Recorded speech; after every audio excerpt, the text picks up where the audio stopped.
Welcome back, everybody. Oh boy, oh boy, oh boy. It is episode number 66 of the X's and the U. We might be the X's, but we're the experts in covering the Union for you. I am the ex-president of the Sons of Ben, Matt Kandazik. I'm joined by ex-head capo, Adam Booth, and ex-player and forever legend, the one and only Mr. Sebastian Latou. Guys, big week, big couple weeks. How y'all doing? Doing good. Enjoying the end of this summer. Oh, you don't have to say the end of the summer. Come on, we still got a little bit of time. It's no, it's the end of the summer, Matt. It's okay. We can make peace with it as a group. Summer's been flying by, let me tell you. Adam, how are you feeling? Exhausted, but happy to be here and happy to talk some Union soccer. All right, well, let's get right into it. The biggest news besides the unbeaten streak is your friend of mine, Mark McKenzie, is returning. He went to Belgium's Ghent for $6 million, moved from there to France in the summer of 24 for 3.2, and the Union got him for $2.5 million. The only question I have is, do we get like an add-on buy-on fee from our own money? I don't think it goes more than two buy-ins, but wouldn't that be ironic if we got like 200 grand or something for just paying for him? No, that would be money laundering, Matthew. Well, hey, if it's good enough for Kawhi Leonard, it's good enough for Philadelphia Union. Can we do an entire separate podcast episode just on that? Because I have thoughts. Sure. So, Sebo, your thoughts? Mark McKenzie coming back. I mean, someone you know pretty well. Yeah, I mean, I never played with him, but he did very well when he started his career for the Union. So nice to see him coming back, and I think it's going to be really like a strong thing for the Union, because I feel like every time the team has been successful in the past couple of years is because we had a strong defense. And if we have Mark McKenzie as a center back for the team, I think it's a great news for the Union and for the future. And he's still, young. He's not 35 and getting retired. So it's great to see that he wants to come back. Yeah, it's nice to see us bringing some guys. I mean, bringing back Kai, bringing back Mark. Adam, what do you think? Are we going to bring back Seba to get some goals at the end of this year? I would take 20 minutes of Seba right now over most things. So, yes, I think that should be a thought. Also, what is Austin Trusty doing right now? Is he bored at Celtic? We can maybe, anyway. Well, he got shelled at Celtic the other day. I was going to get into that later by a former Union striker who I would take back in a heartbeat. So, I don't know.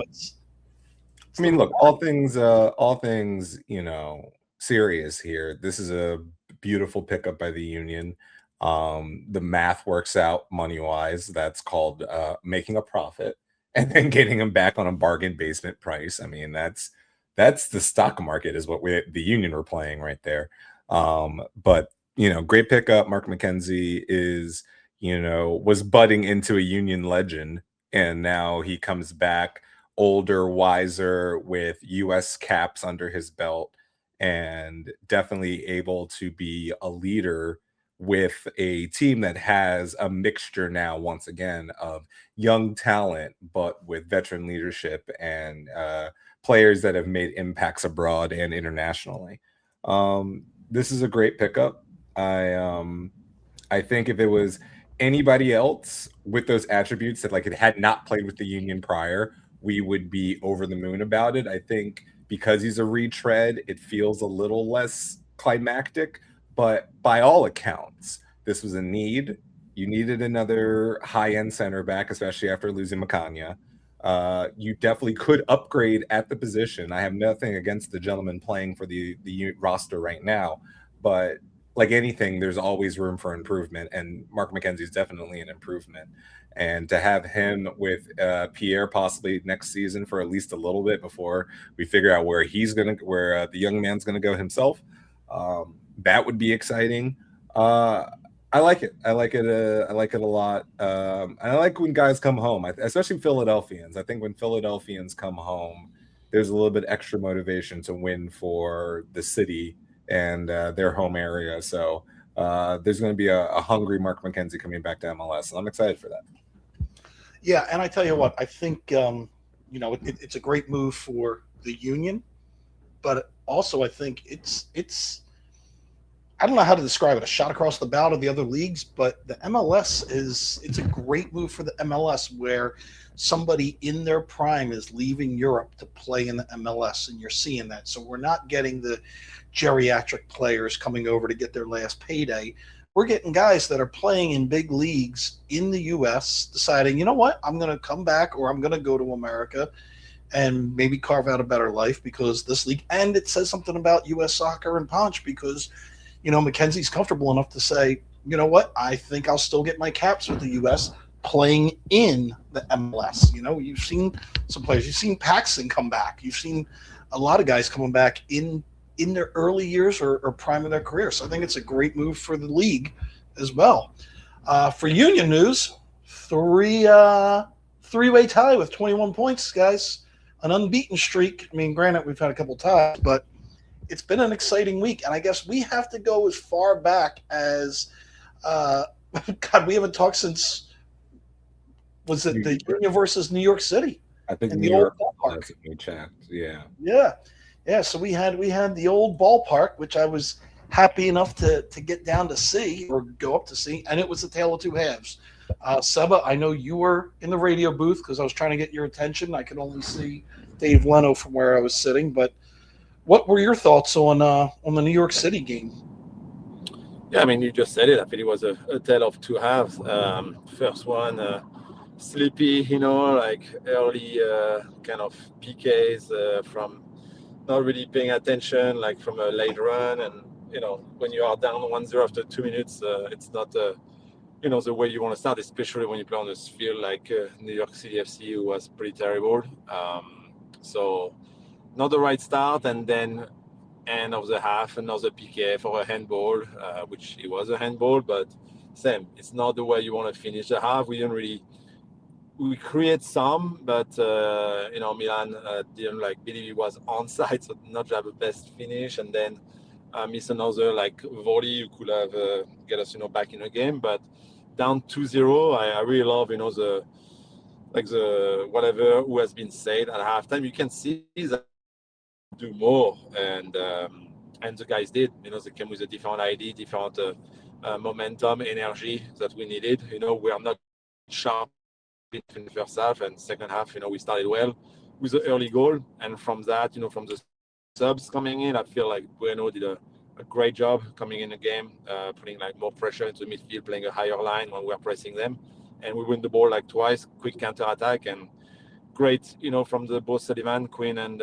Cavan with the composure to not trying to go for goal, but just playing the guy who was in a better position. And it was great to see Damiani getting the 2 goals and getting the win for the team. So, yeah, great comeback and great first win on the road for Ryan Richter, who keep the streak going, with 4 wins in a row. So it was kind of I think a great win mentally for the team to get that in New York, who was one of the top team in the East. Yeah, let me tell you that comeback win did not hurt the drive home, because usually that drive back sucks. But I was smiling all across the New Jersey Turnpike. And Adam, 3rd win in history in Yankee Stadium for us. I will be so happy when we are done playing up there. But why don't you give us your thoughts on the comeback win from the Union? One, I'm shocked to hear that was only our 3rd win ever at Yankee Stadium, because I think I was at 2 of the other wins. So that's crazy. But I guess it's been a thorn in our side. There's probably been some ties in there too. One of the things is, Matt, first and foremost, if you're ever trying to avoid the traffic issues going back home from New Jersey, is you stay and get some Puerto Rican food in the Bronx for a bit, and then you leave an hour and a half, 2 hours later. It's still a school night, Adam. Still a school night. You have no school. Anyway, look, that was one of the better games I've seen the Union play, period, in a while. Mainly just because resiliency, getting the young kids in there, and having a belief that you can come back on the road in a hostile environment. Also, shout out to Alejandro Bedoya taking one more video of Yankee Stadium and showing us how much of an actual farce that stadium is, that field is, and those field conditions. Seba, I don't know how many times if you played on Yankee Stadium's turf, if you had the pleasure, but that looks like it should be illegal in most leagues, is what they're allowing New York to do for almost a decade. So it's disappointing, but I'm happy that saga is over. Yeah, and I was in a worst shape I ever seen. I feel like they don't care anymore. The Yankee people stadiums, they just say, hey, here you go, here's your field. You are gone next year. So they are not making any effort to make it look good for sure. No, it was bad. It was really, that field was terrible. But ultimately, good win, great victory there, good way to do a comeback there. And one of the things I loved about it is not only did you get Cavan involved and really cemented how much he's like, hi, I'm here, this is my league, let's play, but his brother got into the action too. Bruno got himself a brace. Like, across the board, you as a Union fan look at that New York game and you couldn't be anything but happy. I was watching down in Myrtle Beach while it was happening and unfolding, and people were seeing me celebrate outside of the TJ Maxx in North Myrtle, and it was a vibe, to say the least. So good 3 points, and always good to beat a rival. And I will say, the last person I want to give flowers to is Dre. He had 2 Andre Blake type saves that you can't get bored of. You don't want to get bored of. So yeah, that was great. Now, speaking of people being their people, Messi League Soccer came to Chester. That's right. We renamed the league finally officially the Messi League Soccer, and him and all his little minions came to Chester. Minions, I mean those little 5 to 8 year olds wearing all pink kits. And the children are okay. It's the grown adults I have an issue. Grown adults need to parent better. Would you let Leo wear that crap to a Union game? Not to a Union game. Thank you. I'm just saying. Okay, hypothetically speaking, let's say I lived in Seattle. I'm a Union fan. I don't care about them, but my kids are Messi fans. Hypothetically, people there were coming from the Delaware Valley. They're bad parents. I want to call the Department of Child Services on them. And they were bad parents before they got them. And the people in the crowd were nasty. And the nastiness came throughout the whole thing. But it was bad. It was not good. But anyhow, we got to see Messi play. And Lukic missed it because of a yellow card. And I thought, DJJ might have been the most important player. But, it ended up being Neil Pierre. I mean, it was kind of I don't know. It's the only comment I have about it was I feel like it was a 1930s gang, and we've got the Sullivan gang coming up to beat up people from Miami. It was that referee might have been the worst ref I've ever seen in my life in trying to control a game. But let Seba come in and give us some technical analysis before I start ranting about how piss poor that referee was.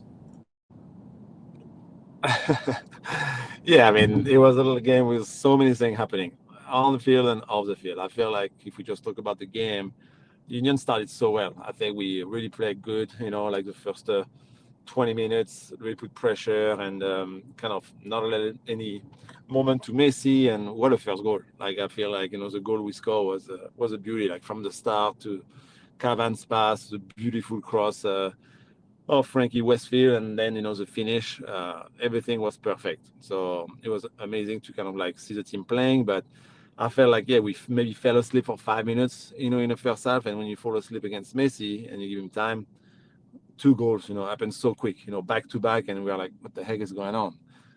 So it was kind of like maybe where we missed a little bit in the first half, like this kind of falling asleep, not being ready, especially after we get the 1-1. We are kind of still down, and they took advantage of it being up 2-1. But then second half, I think we were all over them. Like, we are really strong. Come back, should have been a PK instead of a free kick when we scored. It should have been. I have no idea why we don't have a PK. It's crazy to me. Like I said on the radio broadcast, that if it was reverse and this will happen to Messi in the box, 100% it's a penalty kick, and they would have given it to them. But not sure why. So like you say, the referee really was it was too much for him that game. Cannot handle the superstar Messi, the Suarez, yelling at him the entire game. So it was a bit annoying, but I think the team did a pretty good job, try to really get the win at the end. We are so close. It felt like, we got the tie. We were able to come back, but we know that we could have get the win as well. It was kind of, I feel like the feeling all the guys got at the end, like, man, we could have get it. And and finish on a nice fight, the brotherly love, between the two guys, helping each other. Definitely, I don't know sure why Cavan got a red and Sullivan Quinn got a yellow, fine, but you should give a yellow to Frey as well for me. Like Frey, like doing the step, over him. Why are you doing this? Like it's you can go around him or do anything you want, and you don't have to do that. And the referee not even like noticing it, which again, terrible, decision. But 1-1. If we said that, sorry, 2-2. If we said that, I don't before the game, we will have taken it. But it was a fun game, to be at to watch, and we saw that you can compete against anybody. Yeah, I was so happy with the 2 part, not our scoring 2, but holding Miami to 2, because most people don't do that. And I thought Neil Pierre actually grew up a little bit in that game because he handled Suarez, where that was where I was worried about. And I'll let Adam, you give your perspective on the game, and then I'll give my unfiltered opinion of some of the Miami players. Well, that was my last pseudo capoing of my life, so that was a cool way to go out. Because after that, I realized for sure I am too old to be doing this, and I can't be doing this no more. So shout out to Jarrett. All good for the rest of the capos. Good luck. But let me tell you, that was one of the better times I had at a Union game until maybe the last 15 minutes. And then you just realized what was going on. Look, I'm going to speak on behalf of my colleague who by proxy is getting paid by an organization that is in the umbrella of MLS, so he probably can't say but so much. They got hosed. The Union got absolutely bamboozled, hoodwinked, led astray, run amok by the MLS powers that be. The amount of things that Miami was allowed to get away with, the amount of contact, the amount of proverbial bitching to the ref that they got away with no yellow cards. It just was one of these situations where I've watched a lot of sports in my life, and I understand how certain teams get favoritism over others. But to me, you try to be a little subtle about it. You try to do it in a way that doesn't necessarily blatantly say, hey guys, we would really like it if Miami doesn't lose this game on national television right now. That'd be cool. So we're going to really try to help them out. Because I, as a capo, have a first row seat to all of this action. I saw all of those penalties. I've played a lot of soccer, not at the highest level, but I played a lot of soccer in my life. I've watched a lot of soccer. I know what refereeing is. I know what penalties are. I know what calls are. None of those things were going in a way that was beneficial to the Union, and it was very, very blatantly obvious. And I'm very happy that Miami understood with all of their international players that if you step over an American player, you're going to be in a fight. You have begun the process of being in a fight because no one's going to tolerate that. Tyrone Lue, if he could go back in 2001, he would punch Allen Iverson in the face just for street cred purposes. It wouldn't matter about anything else. He would still try to fight Allen Iverson because you can't be doing that and walking away unscathed. So the fact that they gave Sullivan a red card in that moment was ridiculous. And it hurt the Union because not just because he was out of the game, but because he was probably the best playmaker in the game at that moment too. So there wasn't much of the game left after that, but it was a ridiculous red card to give to someone who was just defending their teammate who was in an active scrum. Also their brother. I mean, inconsequential that they're their brother, but also their brother. Look, I don't really have a lot of respect for that organization in Miami. It's really hard to, and they have such great talent and pillars of the game. I got 3 Messi jerseys in my closet right now. I'm not going to sit here and pretend that I didn't idolize half of that roster 10 years ago. But this is really, really sad that this is the tactic and this is the level that they're getting to. And Messi's still able to score wonder goals. Like, he's still capable. He's still in the Golden Boot race, even at the age of 39. But as an organization, that was just really bad. I don't know. I haven't seen enough Miami games to see if this is consistent. But that was a really bad night for Miami. I'm really proud of the Union for how they stood up. I'm authentically disappointed we didn't win, which is something that you don't say a lot when you're playing Inter Miami. But I believe we should have won. There was more than enough opportunities to have us win that game outside of missed penalties and all that. I believe Bruno had a breakaway that he muffed. You know, there was many opportunities for us to win that game. And I'm a little disappointed that we didn't. But a point in that situation is fantastic. And look, that was the game that said the Union are in this fight. You know, we don't know what the next couple of weeks are going to be. It's going to be a dogfight for them just to get into the playoffs. But if they get in, this team looks like an absolute tough out for sure. Oh, people don't want to play them in the playoffs. No doubt. But yeah, so my grades. Philippe, the referee, gets an F minus. If I could hold him back and send him back to junior high school, I would. I thought it was a terrible job. I will say Bright is a dirty-ass player. Ian Frey is a punk. Messi is a diva. How he gets away with slapping somebody in the back of their head and nothing happens. If somebody touched a back hair on his head, they would get suspended. Now, I know he's getting fined, but still, he's a diva. An undisclosed amount of money for a man who used to make 300,000 euros a week. Are you bloody kidding me? Beckham and everybody's going to be paying for that. And you know what the problem with that is, Matt? And I think Seba would agree with me. It's a message you're sending. It's a message that you're sending that we all saw the video. He authentically slapped the dude in the back of the head. If you had guts, you suspend him for a game.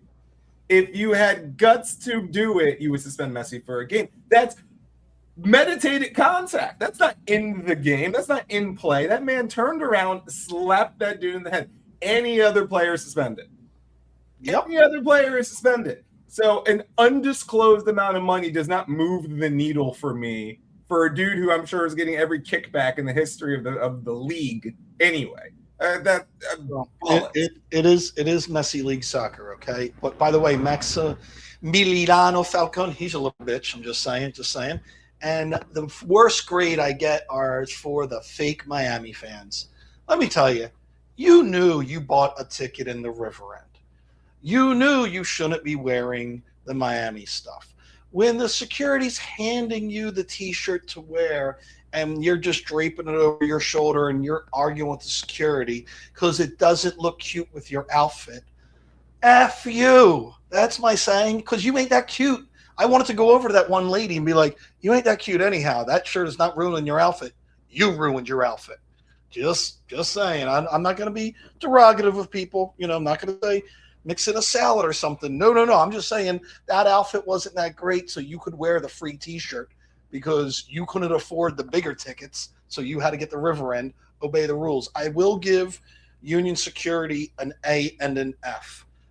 It was either I give them an A for their patience with the Miami fans, but they were not our security.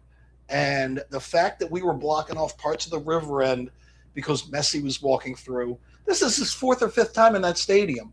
And we had a funnel through the River End. I mean, I had some words with some people at the Union just to let them know it was kind of a shit show, and you know, it still should be our stadium. And I thought the Union fans showed up. I think they were loud our last couple times. I really thought the Miami fans, or the fake Miami fans, drowned us out. I thought we were a lot better. But, that's it. But yeah, fake Miami fans. And my all-star of this game is Quinn Sullivan for his Rock impersonation. I mean, he dropped the spine buster on that dude. How he didn't drop a people's elbow, I don't know. Maybe he didn't watch a lot of Rock, but that pickup and throwdown was perfect. So all in all, it was. What do they say in that movie you love so much? Are you not entertained? I think we were entertained on that one. I'm just saying. Seba, have you ever picked someone up and dropped them on their back during a match? No, too fast. Just nobody catch me. Yeah. So no, that was interesting, and I tell you what, that was a run. That was a comeback 3-2 in New York, a 2-2 against Miami, and you're like, oh boy, now they go down to Austin, and it was hot. And I gotta ask you, Seba, you were there. How bad was it in Austin, Texas? I have to say it wasn't too bad. It was 106 during the day. During the day, yeah, with the sun, definitely. But I think with their stadium, there's a good shade. It's kind of open, so there's a little breeze, coming through. Compared to the Miami state, I feel in Miami was even more like humid right before the World Cup. It was probably worse in Miami than it was in Austin. It was hot. It was a little bit humid. Yeah, don't get me wrong, but I feel like we played worst. So the only thing, it was just kind of hard on the guys, especially like you saw like the last 25 minutes, 30 minutes of the game. Like we were completely like dead, or like lack of energy, lack of lucidity. But this is because I think from the week of the 3 games as well, plus the travel, and they're playing, in this type of hit. But I think we did a pretty good job, kind of, especially first half, like managing this. But yeah, I have to say, I feel like the guys playing worse conditions this year. I don't think it was the worst. That's surprising to me, because, like you said, at the end, that last 20 minutes or so, you could see the fatigue and the pain on some of those guys. And Adam, I'm going to let you get into this one, but I'm going to say, it was great to see Kevin score. He's getting his flowers from the world. You're getting all kinds of. I mean, I'm seeing stuff on the internet where some guys are goofing, saying Kevin Sullivan is better than Mbappe and all kinds of crap. So it's funny how he's becoming a story in the world stage of soccer. But I think Neil Pierre, I think he had his best game for the whole time. And, you didn't see the couple mental lapses that he's been known for, since he's come back, or since before and then now. But I think he had a great game. But, 1-1 in Austin after this gauntlet, yeah, I'll take it. Would have loved to have a 3 points. But what were your thoughts on this one? You played yourself a solid game, all things considered. I agree with Seb. I think it's more the fact that you've been playing so many games in such a short amount of time, and then traveling all the way down to Texas.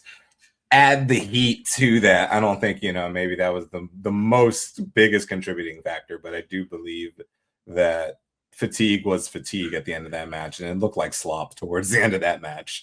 So, that showed. But that's an easy letdown situation. That's an easy, with all the momentum you have, with all the emotion coming off the Miami game, and obviously you got international attention when a brawl happens around Lionel Messi. So there's a lot of people having conversations and now seeing themselves in headlines, yada yada yada. So it looked like a situation where Austin could have definitely caught the Union off guard and made that difficult. And it was not an easy game by any stretch of the imagination, but I do believe the Union had more than a few opportunities to win that match and to get all 3 points. But to get the point in this situation, if the Union didn't have the start that they had earlier in the season, I think we're okay with it. Because we're kind of desperate to get as many 3-point situations as possible right now. That was probably less than ideal, but look, it was a tough game. It was a harsh-ish night in Austin, but I do think the team played well. I do think, maybe we don't have to wear the cream-colored jerseys anytime soon. One thing that I do think is solidified now is Kevin Sullivan needs to be in Mario Pochettino's eyes, like in his peripherals immediately. And I'm talking first team immediately. And he needs to be playing a lot. I think he needs to start playing a lot for the United States, because I would like for him to be on the roster for 2030. Because if Yamin Yamal can do all this stuff at his teenage age, why can't we have a teenager, a 20-year-old, doing it for us as well? So this is his coming out party, and I think after what kind of rough start the team had, that World Cup break was so beneficial to have all these guys kind of reset, kind of get their flow back and play with each other a lot. You see the relationship between Sullivan and Westfield, Sullivan and Bruno. It just seems like, that was cultivated probably in the month and a half off that they had a little bit more, and the results are there. It's everyone is playing better across the board now on the roster, and a lot of the catalyst is Kai Wagner coming back, Quinn Sullivan coming back, but Kevin Sullivan making that quote leap TM, and it's been really, really fun to watch him, go through this streak. As much as the Union have been on a streak, so has Kevin Sullivan. So it's been really fun to watch him play. Well, Adam, I hate to break it to you, but you're not the only one that has taken a look at Cavan and taken notice. I don't know if you've seen recently, it was probably before this weekend, but one international superstar, Erlen Hala, decided to get Cavan's haircut. That's how much he likes Cavan's game, is that he wanted to look like Cavan, so he shaved his golden locks so he could look like that. So now when they both play in Man City in a year and a half, they're going to look like big brother, little brother. So everybody's noticing him. So I don't see why Ponch doesn't notice him and bring him up.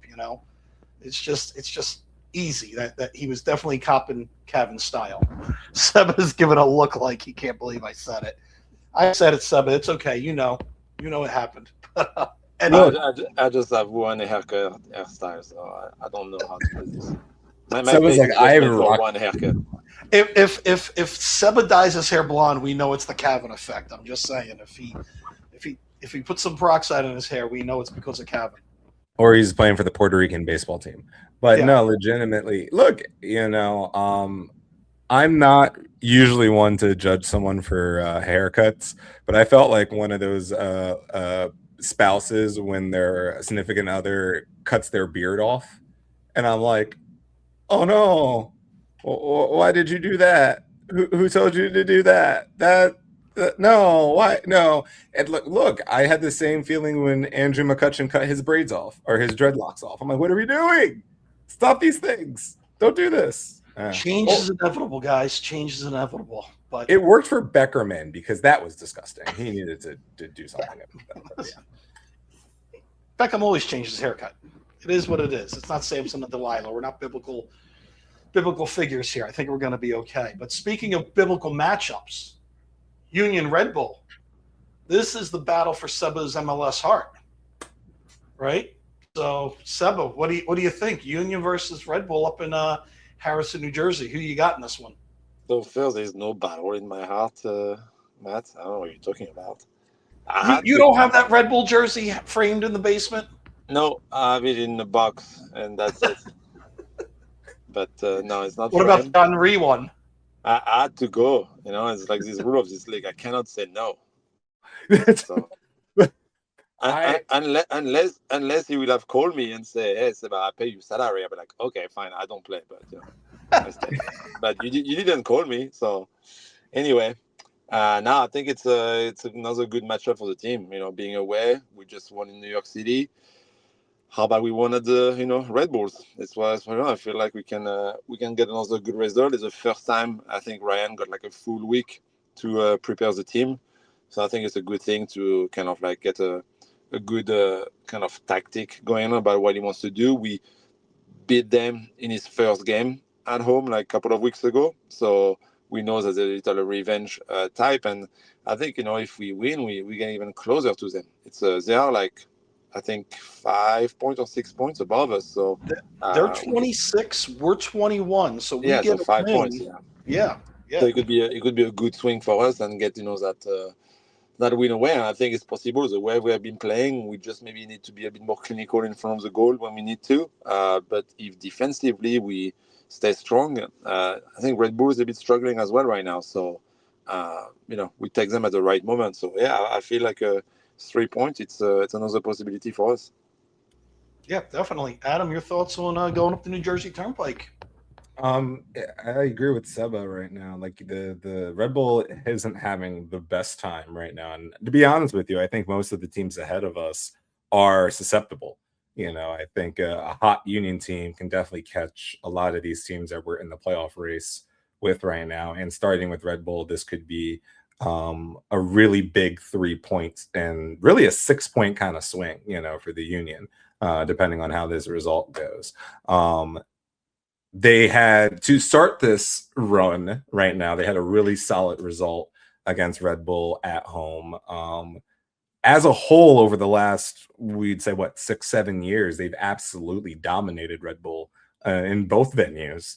And this is another opportunity to do so again and, solidify the fact that you're truly, truly back, and you're ready to take on all comers when it comes to trying to make the playoffs and then make noise once you do make the playoffs. This is a big match because pretty much at this point, all of them are big matches. You got to win as many as possible. Even if you feel like you're an informed team, that hole that you dug at the beginning of the season was massive. So you definitely have to figure a way to dig yourself out of it. Even though you've kind of found yourself closer to even ground at this point, you still got to, make up some points. So we will definitely see. But I will ask Seba, I know Red Bull is definitely not your second team. Is it what is it? Your second love, Seattle? Are we going to say it's the Sounders? Was your time in Vancouver that exhilarating? No, that's Seattle. Yeah, Seattle is where I started. It's what makes me who I am. It's what made me known to the Philadelphia people. I remember like a couple of weeks ago when they came play, I had to go see Schmetzer. I didn't post it, but I should post it on my social media that I show him, my name in the Stadium of the Union. And I told him, I said, without you, my name will not be here. And I think Seattle, had a big mark on my heart. At the beginning, I'm not lying to you. When I leave Seattle, I was a bit sad, to get picked because I didn't know nothing about Philly. But it was a great thing for me. It turned out to be great and fantastic, and I love Philadelphia. But yeah, it's without Schmetzer, I will have not played in America. It's him who gave me my first contract. It's him who changed me my position and played me as a forward.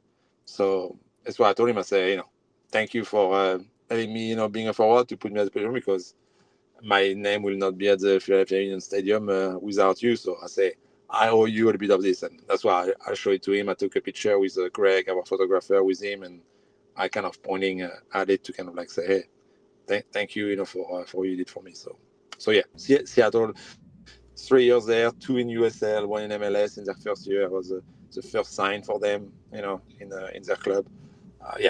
Much bigger place than the Red Bull. Was okay.